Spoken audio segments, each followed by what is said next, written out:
पाकिस्तान ने पहलगाम अटैक से भारत को ऐसे जख्म दिए हैं कि वो भरने का नाम नहीं ले रहे। शायद ये जख्म कभी भर भी नहीं पाएंगे। इस आतंकी हमले में 26 मासूम लोगों को मार दिया गया और इन्हीं में से एक थे 31 साल के शुभम द्विवेदी। शुभम के परिवार ने अपना इकलौता बेटा खो दिया और अब शुभम की पत्नी ऐशान्या द्विवेदी ने इस हमले के बारे में काफी सारे खुलासे कर दिए और इसी के साथ उन्होंने सरकार को घेर लिया है। ये सब उन्होंने बीबीसी को दिए एक इंटरव्यू के दौरान बताया। आइए आपको बताते हैं बीबीसी के साथ ऐशान्या की खास बातचीत। नमस्कार, मैं हूं आपके साथ दिव्यांश वर्मा और आप देख रहे हैं वन इंडिया हिंदी।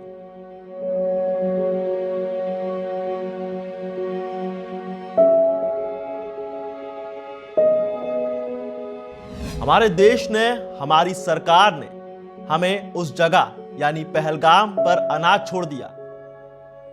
हम जिनके भरोसे वहां घूम रहे थे वो उस वक्त वहां मौजूद नहीं थे। ये शब्द है ऐशान्या के सरकार से नाराजगी के। जब बीबीसी ने उनसे पूछा कि जिस वक्त घटना हुई थी उस वक्त वहां की सुरक्षा व्यवस्था क्या थी, इस सवाल के जवाब में ऐशान्या ने कहा कोई सिक्योरिटी गार्ड नहीं था, कोई आर्मी का सिपाही नहीं था। घर में माँ बाप सुरक्षा कर सकते हैं, लेकिन घर के बाहर हमारी सुरक्षा की जिम्मेदारी सरकार की है। आगे उन्होंने कहा कि मैंने अपने प्यार को खोया है, अपने पति को खोया है, अपनी दुनिया को अपनी आंखों के सामने खत्म होते देखा है। भगवान ऐसा किसी के साथ भी ना करे, भगवान ऐसा दिन कभी किसी को ना दिखाए। ये कहते हुए ऐशान्या के आंखों से आंसू बहने लगे जो देर तक थम नहीं रहे थे। वो बहुत देर तक खामोश रही। ऐशान्या ने सरकार से अपील करते हुए कहा कि इस देश की गलती की वजह से, सरकार की नाकामी की वजह से हमारा पति शहीद हो गया। इसीलिए शुभम को शहीद का दर्जा मिलना चाहिए। अगर हिंदुस्तान में कोई हिंदू कहने पर मारा जाता है तो मैं उसे शहीद मानती हूं। सरकार को भी मानना चाहिए और अगर सरकार की नाकामी की वजह से भी किसी की हत्या होती है तो उसे भी शहीद का दर्जा मिलना चाहिए। दरअसल शुभम की शादी अभी हुई थी, लेकिन ऐशान्या के मुताबिक उनके लिए कश्मीर एक बुरी डेस्टिनेशन बन गया। उन्होंने कहा कि सरकार तो कह रही थी कि अब कश्मीर सुरक्षित है, वहां 370 हट चुका है। हम लोग तो वहां बिना किसी चिंता के घूमने गए थे। हमें नहीं पता था कि वहां हमारी दुनिया ही खत्म हो जाएगी। इस यात्रा में शुभम के परिवार के कुल 11 लोग गए थे, जिसमें शुभम की पत्नी, माता पिता, बहन बहनोई, ऐशान्या के माता पिता, बहन समेत उनकी बहन के सास ससुर भी शामिल थे। जिस वक्त यह घटना हुई थी उस वक्त शुभम के साथ उनकी पत्नी ऐशान्या के अलावा छोटी बहन शांभवी और उनके माता पिता के साथ कुल 5 लोग मौजूद थे। परिवार के बाकी 6 लोग बैसारन घाटी के आधे रास्ते से ही वापस लौट आए, क्योंकि शुभम की बहन आरती को घोड़े पर बैठकर बहुत ज्यादा घबराहट हो रही थी। उन्होंने ऊपर जाने से मना कर दिया तो परिवार के 5 दूसरे लोगों ने भी इनकार कर दिया।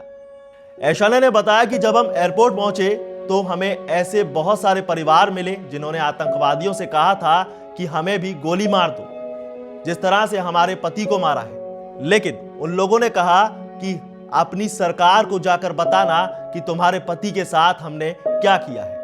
आतंकवादियों के ऐसा कहने से लग रहा था कि वो सरकार से गुस्सा थे, लेकिन मारे गए बेकसूर लोग। बीबीसी के अगले सवाल में जब उनसे पूछा गया कि क्या आपसे ही आतंकियों ने कुछ कहा था, इस सवाल के जवाब में ऐशान्या ने बताया कि नहीं, मुझे कुछ कहने सुनने का वक्त नहीं मिला। हमें ऊपर पहुंचे केवल 10 मिनट हुए थे। मैगी और कॉफी ऑर्डर की थी। घड़ी में उस वक्त 2:25 हुए थे। एक हवाई फायरिंग हुई जिसे हम सब ने सुना। कॉफी वाला जैसे ही कॉफी रखकर गया, कुछ सेकंड के बाद एक शख्स हमारे नजदीक आया और उसने मुझसे और शुभम से पूछा कि क्या तुम दोनों हिंदू हो या मुसलमान। उन्होंने आगे बताया कि हमें लगा हमारे साथ कोई प्रैंक कर रहा है। उसने फिर पूछा हिंदू या मुसलमान, मुस्लिम हो तो कलमा पढ़ो। लेकिन जैसे ही उसने बताया कि हम हिंदू हैं, उन्होंने शुभम के सिर पर गोली मार दी। इस घटना के बाद ऐशान्या ने सरकार से अपील की है कि जो भी वहां थे वो इंसान नहीं थे, इसीलिए हर भारतवासी को सुरक्षा का भरोसा दिया जाए।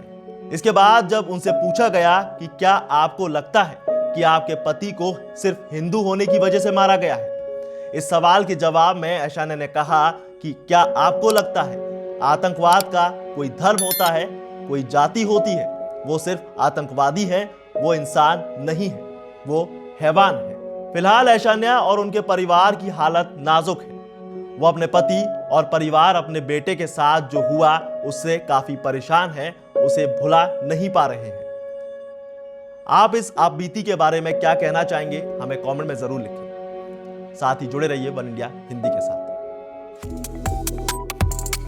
Subscribe to One India and never miss an update.